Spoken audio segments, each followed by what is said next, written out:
नमस्ते। आज supreme court में बहुत से सुनवाई चल रही थी, एसआईआर चल रही थी, वक्फ चल रही थी। वक्फ पे सुप्रीम कोर्ट ने आज एक इंटरिम ऑर्डर पे एक और इंटरिम ऑर्डर दे दिया। एक ऑलरेडी इंटरिम ऑर्डर चल रहा था, उसमें भी एक इंटरिम ऑर्डर दे दिया। ये सुनवाई इंपॉर्टेंट कोर्ट में थी। Chief justice of India justice Gavai और जस्टिस मसीह की कोर्ट में थी, और उन्होंने फिर एक अंतरिम आदेश उस अंतरिम आदेश के साथ दे दिया। वक्फ के इस आदेश में क्या दिया गया और इससे क्या फ़र्क पड़ता है, उसको समझने से पहले थोड़ा सा 1-2 मिनट में आपको सिर्फ याद दिलाने के लिए, एक बड़ा वक्फ के ऊपर एक जेपीसी बनी या संसदीय कमेटी बनी, खूब इधर उधर दिखाया गया कि बहुत लोगों से बातचीत हो रही है, पूरे देश में घूम रहा है, ये सब हुआ। अंततः यह है कि अप्रैल के पहले सप्ताह में वक्फ अमेंडमेंट एक्ट 2025 आ गया, संसद में पास, जैसे बीजेपी पास कराती है वो पास करा लिया गया।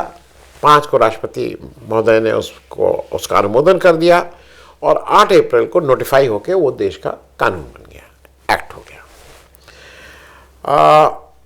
राष्ट्रपति जी के अनुमोदन से पहले ही 4 अप्रैल को लोग कोर्ट जाना शुरू हो गए थे। अलग अलग बहुत से लोग कोर्ट में गए, अलग अलग पार्टीज गई कोर्ट में गए, और उनके अपने अपने कारण थे। तो उन सारे को एक जगह सारे बंचेस को एक जगह इकट्ठा कर लिया गया है, और कोर्ट ने सुनवाई सबकी इकट्ठी की। मैं सिर्फ याद के लिए आपको बता दूं कि जब ये उस समय कोर्ट में हुआ था, तो इसमें 4-5 मुख्य ऑब्जेक्शंस हैं जो बड़े हैं। एक तो ये ऑब्जेक्शन था वक्फ बाय यूजर। नए अमेंडमेंट उसमें आया था, वक्फ बाय यूजर नाम की कोई चीज़ नहीं होगी, हर उसका रजिस्ट्रेशन कराना है और कागज़ दिखाना है, इत्यादि इत्यादि। जबकि जो इसके पैरोकार हैं उनका कहना है, एक साहब वक्फ बाय यूजर तो हम सालों साल से चली आ रही, कहाँ से कागज़ लाएं? जामा मस्जिद का कोई कागज़ तो नहीं है उपलब्ध, लेकिन वहाँ जामा मस्जिद में नमाज होती है, दिख रही है सब। तो इस तरह की तमाम इमारतें हैं, इस तरह की तमाम जगह हैं। तो एक तो वक्फ बाय यूज़र पे एक दिक्कत थी। दूसरा एक दिक्कत बड़ी थी, और वो जायज़ थी।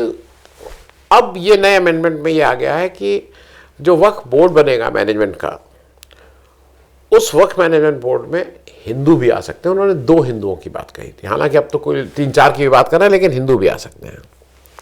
ये जिस पे ऑब्जेक्शन था, क्योंकि वक्फ by nature is a religious thing, उसका धर्म से सीधे संबंध है। तो उसमें दूसरे धर्म के लोग अगर आएंगे तो उसकी जो भी कार्रवाई है उसमें थोड़ी दिक्कत हो सकती है। तीसरा ये उसमें बहुत अजीब सा एक नया विचित्र डाला गया था कि वक्फ वही क्रिएट कर सकता है या वही डिक्लेयर कर सकता है जो 5 साल से प्रैक्टिस कर रहा हो इस्लाम, इस्लाम धर्म को बिल्कुल कायदे से उसकी पूरी तरह से मान रहा हो, 5 टाइम की नमाज इत्यादि इत्यादि कर रहा हो, वही वक्फ कर सकता है या वक्फ क्रिएट कर सकता है। तो ये एक अजीब सी चीज़ थी कि ये थर्मामीटर कैसे हो सकता है कि मैं कितना बड़ा हिंदू और आप कितने बड़े हिंदू। मैं हो सकता है मैं पूजा ना भी करूं, लेकिन मैं आपसे बड़ा हिंदू, क्योंकि मेरी जो बिलीफ है, मेरा जो कल्चर, उसमें मुझे लगता है कि मैं आपसे ज़्यादा श्रेष्ठ हिंदुत्व के बारे में, माफ़ कीजिएगा, हिंदुत्व नहीं, हिंदू के बारे में। हिंदुत्व तो एक पॉलिटिकल नारा हो गया है। और एक ऑब्जेक्शन और है जिसमें यह हो गया था कि डीएम को सर्वा बना दिया गया था कि डीएम का ही निर्णय अंतिम निर्णय होगा, वो जो जैसे चाहे वही निर्णय दे देंगे। जो कि आजकल डीएम कितने ज़्यादा राजनीति से प्रभावित रहते हैं सबको पता है। उनकी सारी ट्रांसफ़र, पोस्टिंग, रुपया कौड़ी, पैसा, ठेका, पट्टा, ये सब को पता है। तो इसलिए वो डीएम अगर अंतिम निर्णय होगा तो वो तो सरकार के से अलग तो जा नहीं सकता है। आज सुप्रीम कोर्ट में बात हुई तो जस्टिस गवई के नेतृत्व वाली जो बेंच थी, उसने कहा कि भाई हम पूरे एक्ट को तो नहीं स्टे करेंगे। इधर से डिमांड ये थी कि भाई पूरे एक्ट को स्टे करिए, बात सुनिए, बहस करिए, कॉन्स्टिट्यूशन बेंच में भेजिए। ये ये कितना संवैधानिक है कितना नहीं है, इसको चैलेंज किया जा रहा है, उसके बाद निर्णय दीजिए। उन्होंने कहा नहीं, हम पूरे एक्ट को तो स्टे नहीं करेंगे। लेकिन ये भी है कि कुछ प्रोविजन पे रोक लगा दी गई, और इसको लेके लोग बिल्कुल वो क्या कर दिया और जीत गए, और बिल्कुल वक्फ में मेरे हिसाब से कहीं कुछ नहीं हुआ है।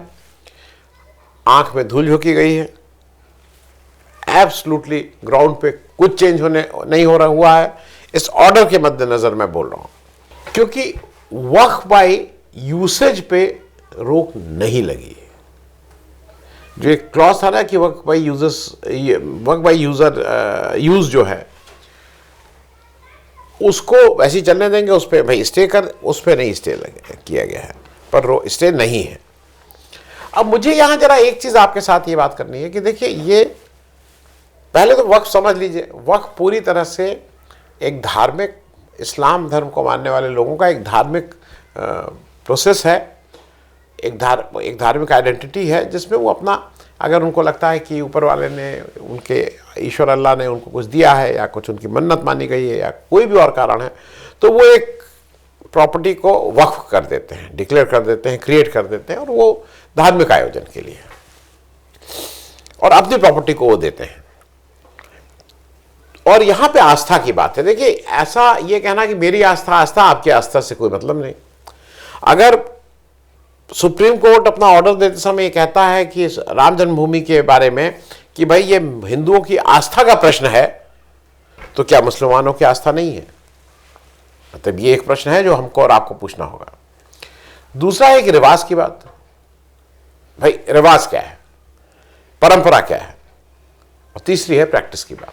ये मैं बात कर रहा हूं सबको लार्जर उसमें कि वक्फ बाय यूजर क्या है। अब जरा एक चीज और समझ लें, जो ये जो एडमिनिस्ट्रेटिव और रजिस्ट्रेशन ऑफ वक्फ है, इस पे बिल्कुल साइलेंट है। इस पे कोई सुप्रीम कोर्ट ने टिप्पणी नहीं की है, कही है, ये बिल्कुल साइलेंटली इस पे काम किया गया है। अच्छा, एक जो और इन्होंने इस एक्ट में लिखा है कि स्टे ऑन एलिजिबिलिटी, कौन एलिजिबल है, तो उसके लिए उन्होंने वही कहा था, मैंने आपको पहले भी बताया कि भाई एक जो भी व्यक्ति 5 साल तक प्रैक्टिसिंग इस्लाम प्रैक्टिस करेगा और क्या क्या इत्यादि इत्यादि, उसी को वक्फ बनाने की या क्रिएट करने की इजाज़त होगी। अब ये बड़ा बड़ा अजीब सा विषय है, ये धर्म का विषय है। धर्म हर एक का अलग अलग होता है। जैसे मैं एक आपको उदाहरण देता हूँ, मोदी जी पिंडदान करने जा रहे हैं परसों गया। अब गया जी में पिंडदान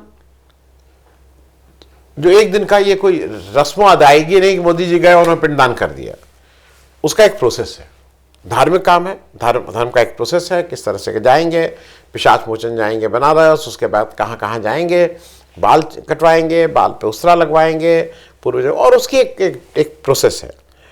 वो प्रोसेस जनरली 5 दिन का होता है, लेकिन अगर आप चाहिए और जल्दी जल्दी जल्दी जल्दी और पंडित जी को ठीक कर लीजिए तो वो 3 दिन में भी हो सकता है, तो 3 से 5 दिन लगते हैं। मोदी जी तो 3 से 5 दिन रुकेंगे नहीं। तो वो मतलब मैं ये इस बात को बाहर से लाके इसलिए कह रहा हूं कि ये धर्म के पालन की बात है कि भाई धर्म का पालन ऐसे होना चाहिए, और इस वजह से ये बात हो रही है। अब डीएम अंतिम अधिकारी रहेगा यूसेज का, किसी भी डीड को वो करने का, किसी भी डिस्प्यूट में, जबकि वो खुद पार्टी है, वो अनबायस नहीं है। एक और चीज, अभी कोर्ट ने तो inclusion of non Muslims on hold किया है, इसको सिरे से नकारा नहीं है। और मैं ये, मेरे हिसाब से ये एक थोड़ा अजीब सी चीज़ है, क्योंकि देखिए मुसलमानों का ये धर्म का मामला है, मैंने पहले भी बताया था। उनके वक्फ में हिंदू जाके क्या समझाएगा? ये तो it's a purely religious thing to do, क्योंकि थोड़ी 2 तरह की डबल स्टैंडर्ड्स भी हैं। जब सुप्रीम कोर्ट ने राम जन्मभूमि बाबरी मस्जिद विवाद के बाद जो कई साल 30 साल मुकदमा करने का सुप्रीम कोर्ट ने रूलिंग दी, वो अलग बात है कि गोगोई साहब को उसके बाद राज्यसभा मिल गया, लेकिन उस समय उनके रहते रहते chief justice of India Gogoi साहब की बेंच ने, 5 जज की बेंच ने ये रूलिंग दी कि भाई देखिए, राम जन्मभूमि ये तो हम मानते हैं कि क्रिमिनल एक्ट था, उसको गिराया गया, लेकिन चूंकि ये हिंदुओं की आस्था का प्रश्न है, इसलिए हम इसको नया मंदिर बनाने की यहां बात करते हैं।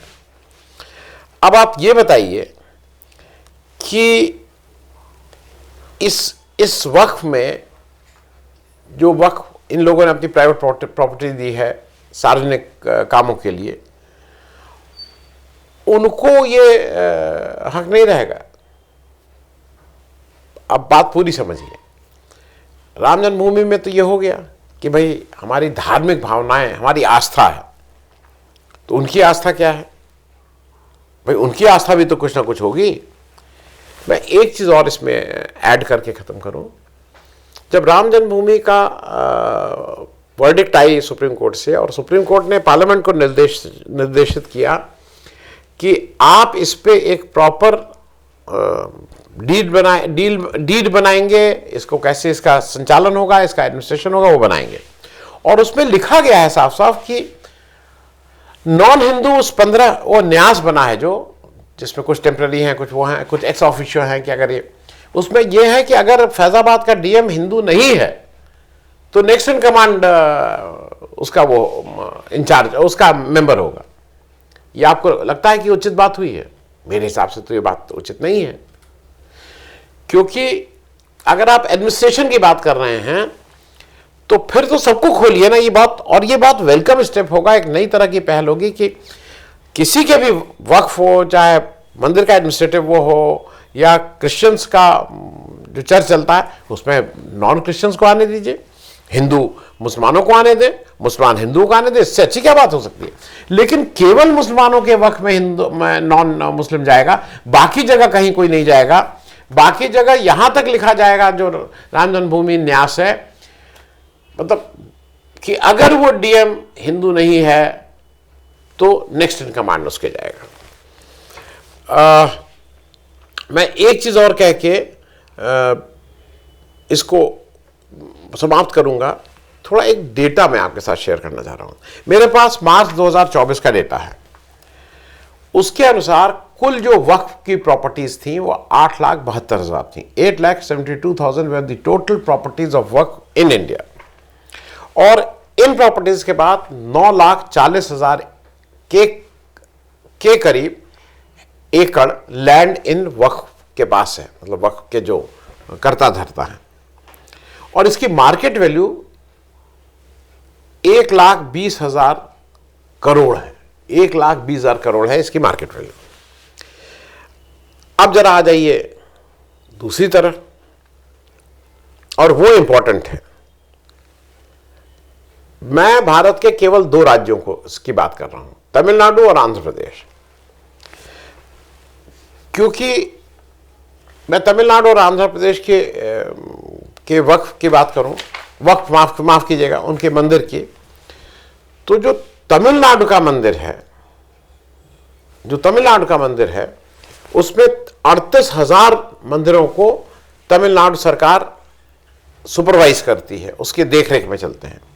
और उनके पास कुल लैंड है 4.78 लाख एकड़ जमीन है, 4.78 लाख एकड़्स। और आंध्र प्रदेश जो बगल का राज्य है उनका, उसके पास 27,000 टेम्पल वो मैनेज करता है। और उनके पास जो ये जमीन है वो मोटे तौर पे 4,65,000 से लेके 5 लाख एकड़ तक है। 2 ही राज्य जो हैं, तमिलनाडु और आंध्र प्रदेश, ये 2 ही राज्य मिलके जमीन वक्फ से ज्यादा कर देते हैं। बाकी तो अभी 20, 22, 24 राज्य और आने हैं। मैं इसलिए इस बात को कह रहा हूं कि आप उन पे कह रहे हैं कि नहीं ये रिलीजियस है। आपके मंदिर जो दो ही स्टेट के मंदिर, इससे ज्यादा जमीन उनके पास है। मैं एक फिगर और बता दूं, क्योंकि वो एक इंटरेस्टिंग फिगर है जिसको आपको मेरे हिसाब से पता रहना चाहिए कि टोटल जो सबसे ज्यादा जमीन किसके पास है देश में?